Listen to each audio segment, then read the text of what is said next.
Garden Basics with Farmer Fred is brought to you by Smart Pots, the original lightweight, long-lasting fabric plant container. It's made in the USA. Visit smartpots.com/Fred for more information and a special discount. That's smartpots.com/Fred.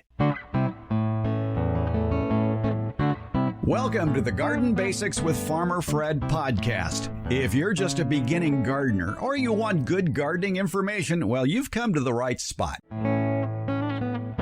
If you're in the habit of buying bags of worm castings for your garden, don't delay putting them in your soil. They have a limited shelf life, and a lot can go wrong if you wait too long.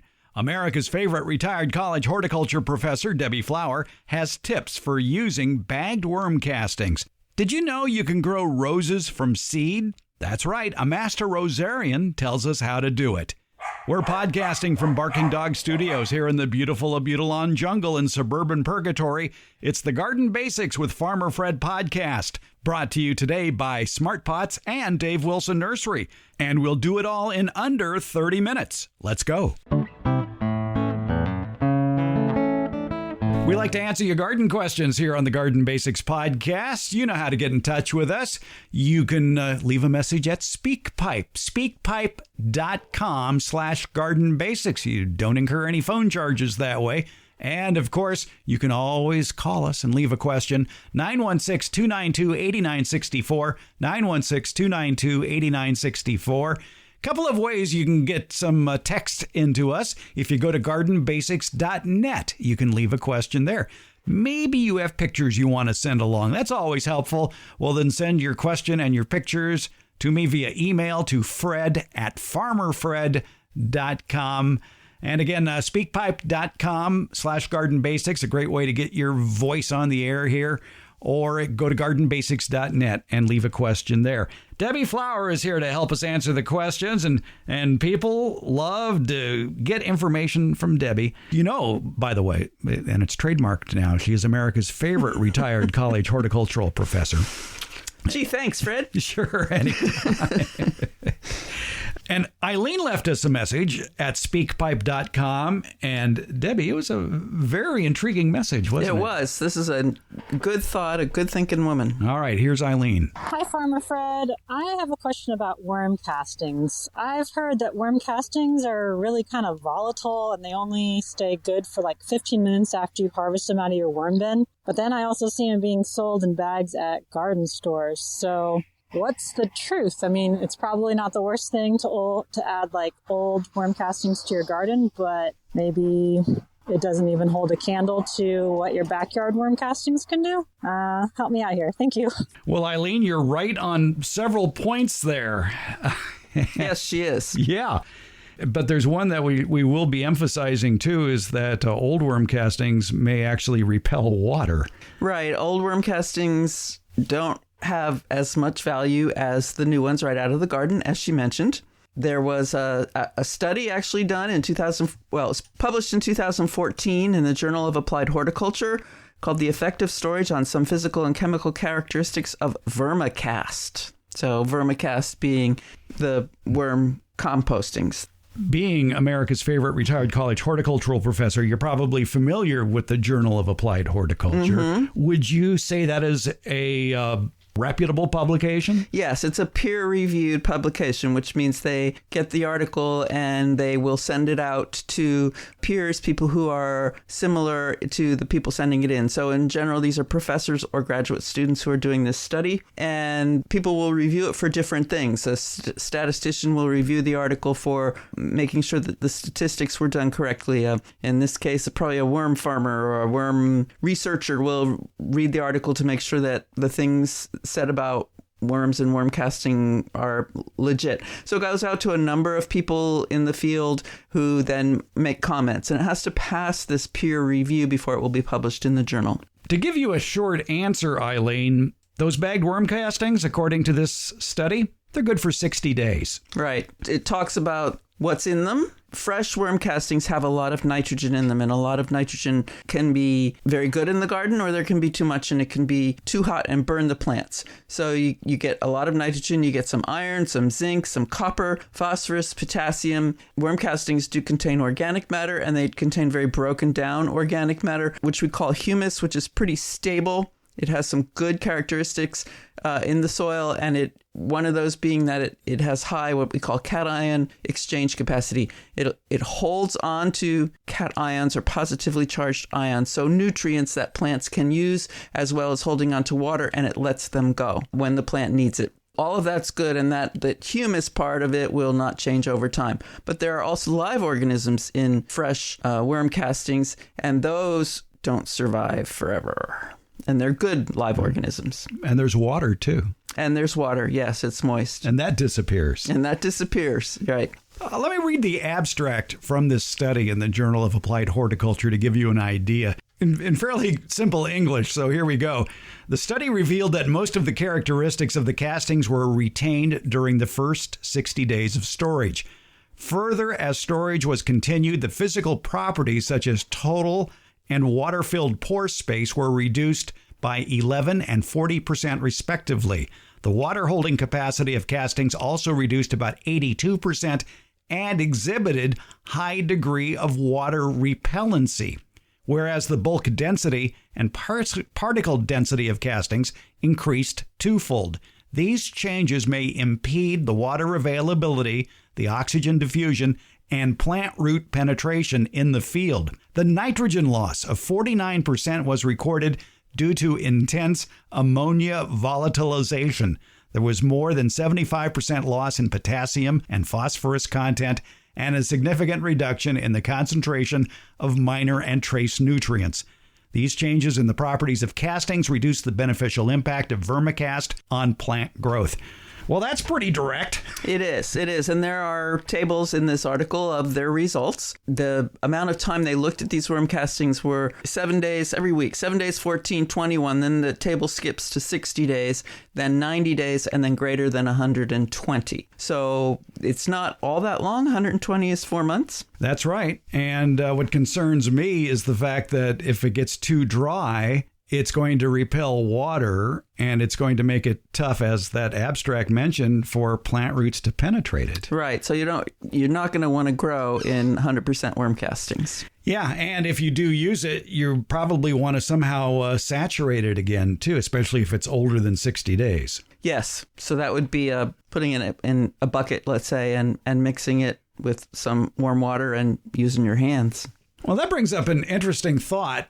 We just did a segment about compost tea. Mm-hmm. And I'm wondering if you took those worm castings and put them in a 5-gallon bucket along with an aquarium pump and basically put air back into the system and then used it, if that would help. Good question.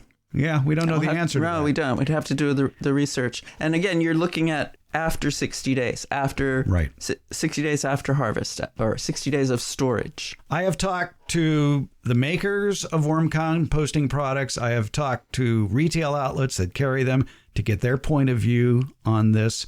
The manufacturer says, we can't make it fast enough and get it out there fast enough. There's such high demand for it. And that's a good thing, because that means that when a pallet of worm castings shows up at your favorite garden center, it's going to move quickly.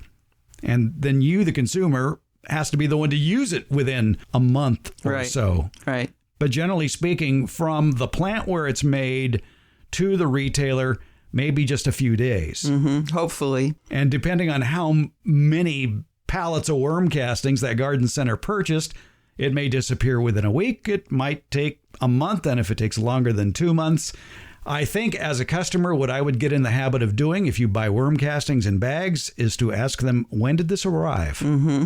And if it's longer than 60 days, if they're telling the truth, then maybe do something else. Yeah, there are people who do it as their local small business. Right, yeah, that's a good point. So that's something to look into. You can get it. That was something I asked for Mother's Day one year. And my husband found a local vermicomposter, and she had another job. And so she only harvested on certain days, and he had to wait for those days and then drive over to her house and and buy bags of vermicompost. So that was very fresh. I knew a guy in Galt who said, yeah, come on by, and if you shovel it, I'll give you 20% off. There you go. So, it can be that fresh. It can be that fresh. And to apply it that fresh would be great. It would be, because there are microbes, live organisms in the worm castings that are beneficial to the plants, and you would retain the most of those by applying it fresh. So, Eileen, I guess you're going to have to form a close alliance with your favorite garden center or nursery, and hopefully they will level with you about how long that packaged product. Hopefully they will know. Hopefully, and that's the other thing, too. I went around checking bags for dates, and I didn't see any dates. I saw barcodes, so maybe there are manufacturing dates embedded in the barcode, but how do you get access to that? And then where is the plant that it was made? Mm-hmm. Is it on the East Coast, and so this sat in a truck for a week? I don't know. Yeah, there are worm casting factories, if you will, here in California, several of them, but I imagine every area would have their own local. It seems to be a very localized industry, the bag soil amendment industry. Right. Seems to be very localized. Yeah, I agree. And worm castings, they're often associated with dairy farms because the manure is fed to the worms and the worms turn it into vermicompost.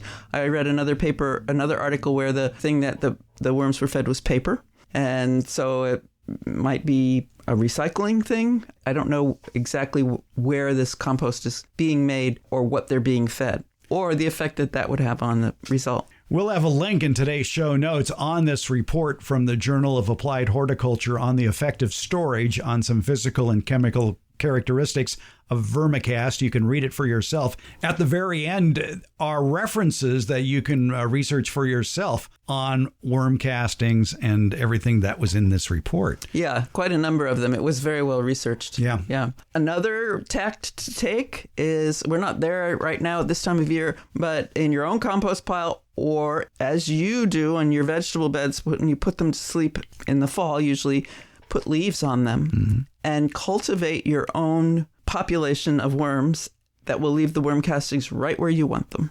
Yeah, it's amazing how that works. I'm always amazed at when you start mulching soil with a good organic product like oak leaves or chipped and shredded tree parts, and a year later you go and dig down, all of a sudden all these worms were there that weren't there before. Yes, worms are an incredible. I am not super well versed in vermicomposting. I have done it a few times, and I've watched the demonstrations at the Fair Oaks Hort Center. But their population ebbs and flows depending on the food supply. Right. That makes sense. That's true of many things that live in the soil. Right. Too. And it's one thing we learned about with compost tea is that you're wasting your money if you're applying compost tea to soil that doesn't have an active microbial life in it already. If it's dead. Yeah. It needs some life first in order to get it to multiply. Mm-hmm. But as far as making your own worm castings, if you have a worm bin, well, that's a good place to start. But if you have any working knowledge of it, you know that it takes months to get maybe a couple of cups of worm castings. Yeah. It's For slow. me, the part I liked the best was the leachate, the liquid that came out of it. And I would collect that. My worm bin was a tiered, commercially made tiered one, and they had a spigot for the liquid to come out the bottom. And I would dilute that and put it, water my houseplants, and they loved that stuff. And that's from your personal experience. That's my personal experience. It's not a peer-reviewed study because there are no peer-reviewed studies on worm leachate. And it's a mystery until somebody studies it, really, how to apply it and where to apply it. But just in hearing people who have worm castings, they will have worm leachate and what they do with it and the results that they see. Right. And worm leachate's easy to get. I mean, I'm filling up a gallon every week. You have to. And what do you do with it? Well, based on my own experience, not on a peer-reviewed study, I am putting it around plants in the garden, around vegetable plants, not over the leaves, but around the vegetables. Are you diluting it? No, I'm not. That was my fear, that when I got it, was that it would be too hot, as I was talking about at the beginning, about have too much nitrogen in it or too many salts, which are how plants can absorb nutrients. And when it's the right amount, it's great. But if it's too much, then it burns. The plants can burn the roots. So I was diluting it. I would think it would really depend on what you were feeding the worms in the worm bin. That's true. Garbage in, garbage out. That's true. I remember Jack LaLanne. Any of you remember Jack I do. LaLanne? TV exercise freak. Yes. And he had a white German Shepherd. But he always used to say that the best fed person in your household is the garbage disposal. Because all that great stuff that people take out of vegetables before they boil it at the time back in the 50s and 60s. When that was popular. Yeah. Went down the drain. And that's the healthiest part of the food. So if your worms are eating healthy fruits and vegetables that you're discarding, you're going to have a very healthy bunch of worm castings. Right. I wonder about that other article I read where the worms are eating paper. Paper is very high in carbon, has a little bit of nitrogen, but very high in carbon. And so what are they going to get out of that? And I don't have the answer. Yeah, I don't know that either. There's a lot more to learn about worm castings. There is. It's hopefully, this was a 2014 article. I haven't found much since. I wish people would do more research on it. If you're into this, go get your PhD and do some research. And if you're in industry, you can write a grant for it. Yes. If you're in the manufacturing business of soil amendments, I would, if I owned one of those companies, I'd pay for those studies. But then you'd be accused of biased results. Unfortunately, many of the studies done in horticulture, and I assume other sciences as well, are funded by industry because it takes money. It takes money to pay the students and the professors who work on it, and they need supplies and time, and it has to come from somewhere. We're all going to die. No. This article, there were some that I was reading where that weren't quite as applicable, but they were so into a certain product with a product name they used in the article, and that just turned me off. I didn't want to know about that product. I wanted to know about the worm castings in general. Right. Well, Eileen, there you go. If you have the room to have a big worm farm, that would be the best way to get lots of worm castings quickly. It really comes back to what we've always talked about gardening, DIY, grow it yourself. That's the healthiest food you can get. And in this case, the healthiest soil amendment you can get. So yes. Hope that helps, Eileen. If you want, go to the show notes and download the link to effective storage on some physical and chemical characteristics of vermicast. Debbie Flower, thanks for your help on this. Oh, it's a pleasure. You're welcome, Fred. You've heard me talk about the benefits of Smart Pots, the original award-winning fabric container. Smart Pots are sold around the world and are proudly made 100% right here in the USA. Smart Pots is the oldest and still the best of all the fabric plant containers that you might find.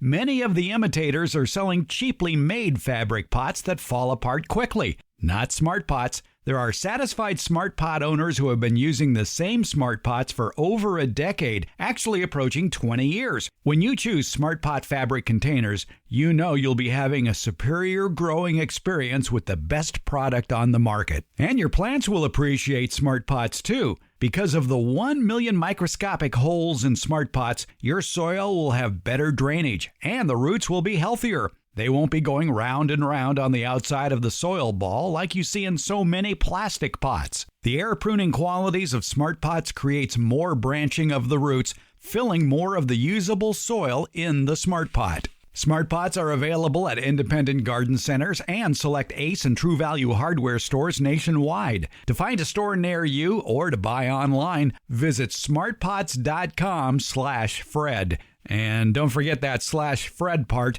On that page are details about how, for a limited time, you can get 10% off your Smart Pot order by using the coupon code FRED. Use it at checkout from the Smart Pot store. Visit smartpots.com/Fred for more information about the complete line of Smart Pots lightweight, colorful, award-winning fabric containers. And don't forget that special Farmer Fred 10% discount. Smart Pots, the original award-winning fabric planter. Go to smartpots.com/Fred. You want to start the backyard fruit and nut orchard of your dreams, but maybe you don't know where to begin. Or maybe you're currently growing fruit and nut trees and you've got a million questions, such as what are the tastiest fruits to grow? Where can I go to buy some of these delectable fruit and nut trees you've been reading about? And then how do you care for all of these trees, including planting, pruning, and harvesting? I've got one online stop in mind for you where all these questions you might have will get answered. It's DaveWilson.com. That's Dave Wilson Nursery, the nation's largest wholesaler of fruit and nut trees for the backyard garden. They have planting tips, taste test results, and links to nurseries in your area that carry Dave Wilson fruit trees. Click on the Home Garden tab at DaveWilson.com for all of these links, including a link to their years of informative videos about growing fruit and nut trees that they've posted on the Dave Wilson Nursery YouTube channel. Start the backyard orchard of your dreams at DaveWilson.com. Now, you may think that if you want a new rose bush, well, you either got to buy one or maybe you know somebody who's fairly clever and can start a rose from a cutting. How about growing a rose from a seed pod? What? You can do that? Let's find out. Master Rosarian, retired state entomologist Baldo Villegas. We're in Baldo's Acres here, and it's a beautiful time of the year here in spring. His 2,500 or 3,000 roses are in bloom. And he's got a lot of seedling volunteers of roses. Tell us how to do it, Baldo. Well, when I prune my roses, this in the winter, I take the hips or what's left over from the flowers, and then I put them right next to the plant where I got them from, and I open up the hip. The hip is another word for the little rose apple. Anyway, that's the fruit of the rose. I open it up, and then I get the seeds out, and then I just kind of plant them right next to the rose. And then in a few weeks, little seedlings start coming out. And then what I do is I observe some of those seedlings, and if I like them, I keep them. If it's something that the seedling has a lot of disease, like a lot of powdery mildew, then I just yank it. But I wait for it to flower. Once it flowers, if I like the flower, I keep it and I observe it for at least 3 years because I want to see how big it gets, how floriferous it is. If it repeats its bloom, like every 6 weeks, like a normal rose, then I go for it and I keep it. If it decides to just bloom once and nothing else, then I just yank it. If I don't like the rose, then I get rid of it. At what point do you move those seedlings away from the mother plant? After the first bloom. Okay, so you're doing your last pruning in late fall, early winter. You find those rose hips, you open them up, you plant the seeds. They probably aren't going to sprout till the following spring, I would think. No, some seeds will sprout just a few weeks later. But yes, you might be true that I don't keep track. Yeah. Okay, I don't keep track. I just kind of plant them, and then when I'm weeding the area, if I see some, a seedling that might be a keeper, I put a stick by it so that I don't step on it, and remind me that I have a seedling there. And then later on, I grab a pot and then a shovel, and then I put them in a pot, and I move it somewhere else where I won't be stepping on. And then I observe it for, like I said, 3 years. And then if I decide to keep it, I keep it. Otherwise, I just throw it away. A lot of people think that, well, roses, in order to bloom, have to be grafted to another rootstock. So obviously, these roses are on their own root system. Can you have successful roses that way? Very, very, you can be very successful doing that. I have a lot of seedling roses in my yard that I started that way, and a lot of them are keepers, and I would like to introduce them eventually. All right, yeah, because they're not going to necessarily be an exact duplicate of the parent, are they? No, they're unique. Just like when you have a kid, your kid is going to be totally different than you. So it has a lot of characteristics that remind you of you, but a lot of times they're beautiful, better than you. And then if you like it and you like the flower, you like the health of the plant, then you could take cuttings from it and start those cuttings. Well, yeah, you can propagate it, and then you give it to your friends. You can register it, or you can even approach a rose grower, and you might get some money from the rose grower. Not that much money, but a few bucks a year that will help. Yeah, I think you might have better luck buying lottery tickets. Correct. Yeah, I have a lot of friends that have seedlings that where the growers just don't want to, they're not interested. Yeah. Well, that's okay, because you grew it from seed. You can always brag about that, and it's unique coloration as well. You can also name it after your cat. You can name it after your girlfriend. You can name it after your wife. Yeah. You can do all kinds of things, and you propagate it, and you give it to your friends and say, hey, this is Cat's rose.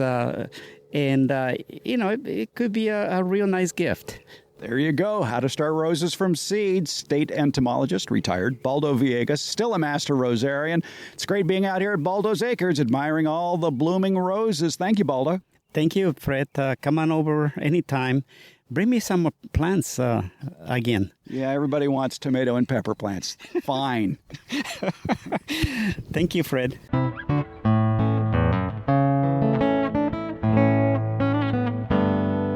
Recently, in episode 191, we talked with garden author Robert Couric about creating a sustainable food garden. And one of his keys to success is attracting beneficial insects to your yard to go after the bad bugs. But those beneficials need certain plants to call home. Check out the latest edition of the Garden Basics newsletter, Beyond the Basics. In it, we list the beneficial insects you want in your garden, what they look like in all their life stages, and the plants that they're attracted to. It's in the newsletter that goes beyond the basics, the Garden Basics with Farmer Fred Beyond the Basics newsletter. Find it via the link in today's show notes or visit our website, gardenbasics.net. There you can find a link to the newsletter in one of the tabs on the top of the page, and you can listen to any of our previous editions of the podcast. By the way, you can read an enhanced transcript of the podcast episode that you're now listening to. It's all at gardenbasics.net. That's where you can also link to the Garden Basics newsletter, Beyond the Basics, and it's free. Take a deeper dive into gardening with the Beyond the Basics newsletter. Find it at gardenbasics.net or at gardenbasics.substack.com. Thanks for listening, and thanks for reading. Garden Basics with Farmer Fred comes out every Tuesday and Friday, and it's brought to you by Smart Pots and Dave Wilson Nursery. Garden Basics, it's available wherever podcasts are handed out. For more information about the podcast, visit our website, gardenbasics.net, and that's where you can find out about the free Garden Basics newsletter, Beyond the Basics. And thank you so much for listening.